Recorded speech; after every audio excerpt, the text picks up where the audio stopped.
الله الرحمن الرحيم.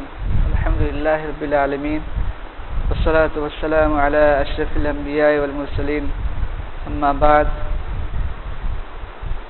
وعن أبي العباس سهل بن سعد السعدي رضي الله تعالى عنه قال: جاء رجل إلى النبي صلى الله عليه وسلم فقال: يا رسول الله، دلني على عمل إذا عملته أحبني الله وأحبني الناس. قال: اذهب في الدنيا يحبك الله، واذهب فيما عند الناس يحبك الناس. رواه ابن ماجہ. محترم مسلیان کرام اور میرے بھائیو، ابھی آخرات کے سامنے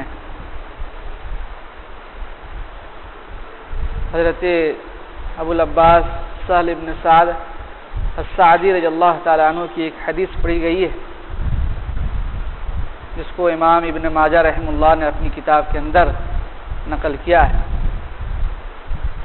حضرت سہل بن سعد السعدی رضی اللہ تعالیٰ عنہ بیان فرماتے ہیں کہ ایک مرتبہ ایک شخص اللہ کے رسول جناب محمد رسول اللہ صلی اللہ علیہ وسلم کی خدمت میں حاضر ہوا اور انہوں نے دریافت کیا: دلنی علی عمل اذا عملته احبنی اللہ واحبنی الناس.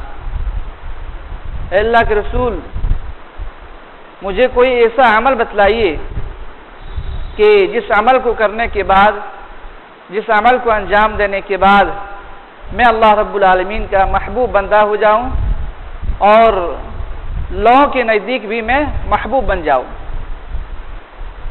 آپ نے فرمایا: اذهب فی الدنیا یحبک اللہ. تم دنیا سے بے رغبتی اختیار کر لو، اس کے بدلے میں اللہ رب العالمین تم سے محبت کرنے لگے گا، اللہ رب العالمین کا تم محبوب بن جاؤ گے. واذهب فیما عند الناس، اور جو کچھ لوگوں کے پاس ہے اس سے تم بے رغبتی اختیار کر لو، بیزاری اختیار کر لو، اس سے تمہیں لوگوں کی محبت مل جائے گی، لوگ تم سے محبت کرنے لگیں گے. یہ حدیث کا ترجمہ ہے. اس حدیث کے اندر ایک بہت بڑی خیر کی بات بتلائی گئی ہے، اور خیر کی بات کیوں نہ ہو جبکہ ایک شخص کو اللہ تعالیٰ کی بھی محبت اور پھر اس کے بندے کی محبت حاصل ہو رہی ہے. اللہ رب العالمین کی محبت کے تعلق سے اس شخص نے پوچھا، سوال کیا کہ اللہ کی محبت ہمیں کیسے حاصل ہوگی، ہم اللہ رب العالمین کی محبوب بندہ کیسے بنے. جناب محمد رسول اللہ صلی اللہ علیہ وسلم نے اس کے جواب میں فرمایا: اذهب فی الدنیا یحبک اللہ. ایک لفظ میں آپ نے جواب دیا، اس کا نسخہ بتلایا کہ یہ کہ تم دنیا سے بے رغبتی کر لو، بے رغبتی کا اظہار کر لو، دنیا سے بیزاری کا اظہار کر لو، اللہ رب العالمین تم سے محبت کرنے لگے گا، یا اللہ رب العالمین کا تم محبوب بندہ بن جاؤ گے. دنیا سے بے رغبتی اور دنیا سے بیزاری کے تعلق سے علماء کرام نے یہ بیان کیا ہے کہ آدمی صرف اور صرف حلال چیزوں کے اختیار کرنے ہی پر اکتفا کر لے. حلال اشیاء جتنے بھی ہیں ان تمام اشیاء کے اوپر وہ اکتفا کر لے. اور علامہ ابن تیمیہ رحمہ اللہ نے اس تعلق سے بیان کیا ہے کہ آدمی ان تمام چیزوں کو چھوڑ دے جو آخرت میں اس کو نقصان پہنچانے والی ہو، یا پھر کہا کہ جو آخرت میں اس کو فائدہ نہ دینے والی ہو، ایسی چیزوں سے آدمی بیزاری اختیار کر لے، دوری اختیار کر لے. یہ ہے دنیا سے بے رغبتی کا اظہار کرنا. اور اگر کوئی شخص ایسا کرتا ہے، یعنی صرف حلال چیزوں کے اوپر اکتفا کرتا ہے، حلال کمائی کے اوپر اکتفا کرتا ہے، حرام چیزوں کے قریب جانے سے دوری اختیار کرتا ہے، تو در حقیقت وہ انسان جناب محمد رسول اللہ صلی اللہ علیہ وسلم کے فرمان کے مطابق اس حدیث میں جس میں آپ نے فرمایا: کن فی الدنیا کانک غریب او عابر السبیل، دنیا کے اندر ایسے رہو گویا کہ تم ایک مسافر ہو، پردیسی ہو، یا پھر تم ایک راہگیر ہو. اس حدیث کی وہ مصداق بن جائے گا، اس حدیث کا شرف اسے حاصل ہو جائے گا. اور در حقیقت جب آدمی کو یہ شرف، یہ مقام مل جائے گا تو لا محالہ وہ آدمی دنیا کی زیب و زینت، دنیا کی رنگینیوں اور دنیا کی یہ لہو و لعب سے اپنے آپ کو، اپنے دامن کو بچائے رکھے گا۔ اور جو شخص دنیا کی زیب و زینت اور دنیا کے لہو و لعب اور دنیا کی آرائشوں سے اپنے دامن کو، اپنے آپ کو بچائے رکھے گا، در حقیقت ایک بہت بڑی کامیابی سے وہ ہمکنار ہو جائے گا۔ اور وہ شخص لا محالہ اپنے دوسرے لوگوں کو، جو لوگ دنیا کے تعلق سے اور دنیا کے اندر ترقی کرنے کے تعلق سے ہمیشہ غور و فکر کرتے ہیں، سوچتے ہیں اور دوسروں کی دیکھا دیکھی میں بہت ساری چیزوں کے اندر حلال اور حرام کی تمیز کو بھی چھوڑ دیتے ہیں، یہاں تک کہ ایسا شخص جو دنیا سے بے رغبتی اور دنیا سے اعراض کر کے صرف اللہ سبحانہ وتعالیٰ کی رضامندی اور اس کی خوشنودی کا طلبگار ہوتا ہے، ایسے لوگوں کے بارے میں جناب محمد رسول اللہ صلی اللہ علیہ وسلم کی ذرا اس فرمان کو بھی یاد کر لیجئے۔ در حقیقت وہ شخص ایک بڑی کامیابی سے ہمکنار ہو جائے گا۔ جناب محمد رسول اللہ صلی اللہ علیہ وسلم نے فرمایا کہ اللہ رب العالمین کی یہاں کل قیامت کے دن ایک ایسے شخص کو جہنمیوں میں سے حاضر کیا جائے گا جنہوں نے نہایت ہی چین کے ساتھ، راحت کے ساتھ، عیش کے ساتھ پوری زندگی بسر کر دیا ہوگا۔ اللہ سبحانہ وتعالیٰ اس شخص کو ایک مرتبہ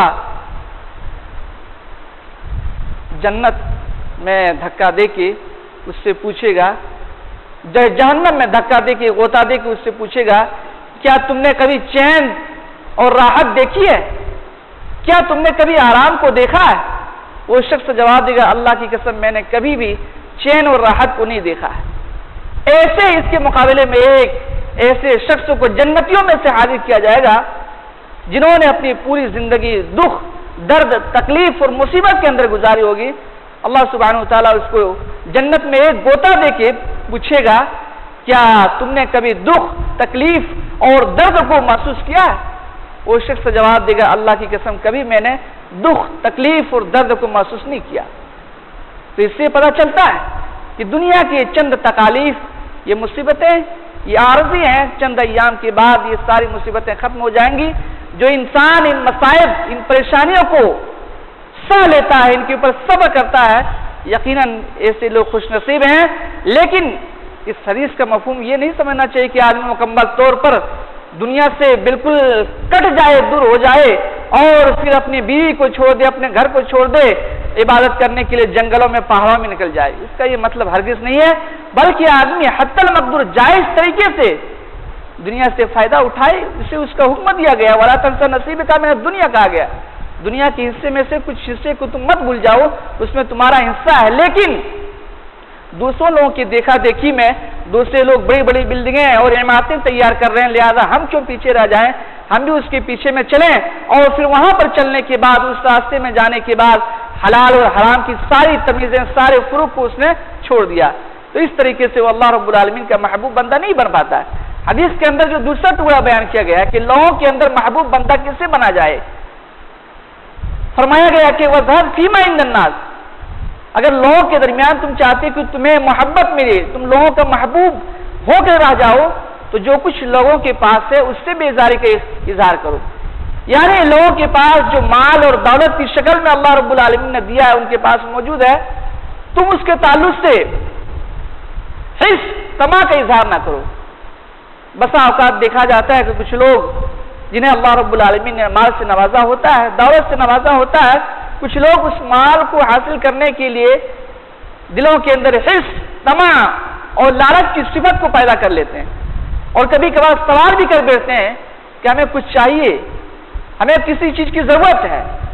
اب جب اس مسئول سے، یعنی اس سے جب سوال کرتا ہے مالدار سے، تو پھر اس کی نگاہ میں، اس کی نظر میں وہ انسان بالکل گر جاتا ہے، اور پھر وہ شخص جس سے وہ سوال کر بیٹھتا ہے اس کو ایک بوجھ تسلیم کرنے لگتا ہے، جس کی بنیاد پر اس کا مقام مرتبہ اس کے نزدیک سے گھٹ جاتا ہے اور وہ محبوب نہیں بن پاتا ہے۔ اسی وجہ سے کہا گیا کہ جو کچھ بھی اللہ سبحانہ وتعالیٰ نے آدمی کو نوازا ہے، اسی چیز کے اوپر اس کو اکتفا کرنا چاہیے۔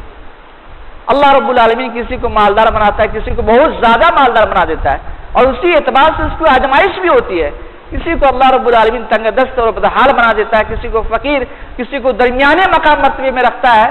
تو یہ ساری چیزیں اللہ رب العالمین کے ہاتھ میں، اس کے اختیار میں ہے. اس سے آدمی کو یہ دھوکہ نہیں کھانا چاہیے کہ کسی کو مالدار بنا دیا، ہم مالدار نہیں ہیں لہذا ہمیں اس کے مال میں، اس کی دولت کے اندر کچھ حصہ چاہیے. نہیں، اس طرح کی فکر اور اس طرح کی سوچ نہیں ہونی چاہیے. جس قدر اللہ رب العالمین جس کو دیتا ہے اسی حساب سے اس کی آزمائش بھی ہوتی ہے، اس کے امتحان بھی ہوتا ہے. تو یہ دو باتیں اس حدیث کے اندر بیان کی گئی تھی. ہم اللہ سبحانہ و تعالیٰ سے دعا کرتے ہیں کہ با الہ تو ہم سب کو ان حدیثوں کو سمجھنے اور ان باتوں کے اوپر عمل پیرا ہونے کی توفیق عطا فرما.